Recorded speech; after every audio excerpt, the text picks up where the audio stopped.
في معركة الجمل، هل وقعت عائشة بالزنا؟ أبي في معركة الجمل في الطريق، نعم. هي حربها مع علي بن طالب رضي الله عنه. نعم. طبعا أنا ما أقدر لا أترضى أنا مثني، أنا أخاف أنك تزعل إذا ترضيت. تترضى على من؟ على عائشة؟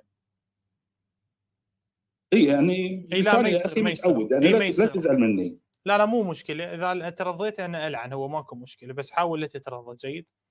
نعم، في معركة الجمل زين. في طريقها زنت، زوجت نفسها من طلحة ولا يجوز لها زواج.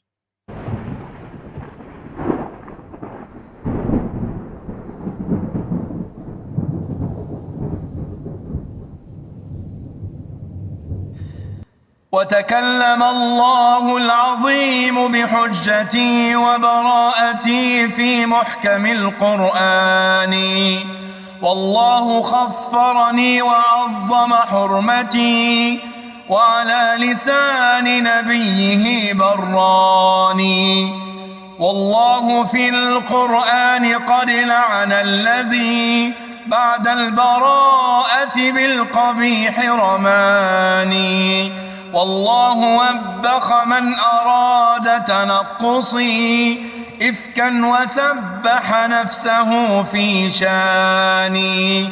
إني لمحصنة الإزار بريئة، ودليل حسن طهارتي إحصاني. والله أحصنني بخاتم رسله، وأذل أهل الإفك والبهتان. وسمعت وحي الله عند محمد من جبرائيل ونوره يغشاني، أوحى إليه وكنت تحت ثيابه، فحنى علي بثوبه خباني. من ذا يفاخرني وينكر صحبتي، ومحمد في حجره رباني، ومحمد في حجره رباني.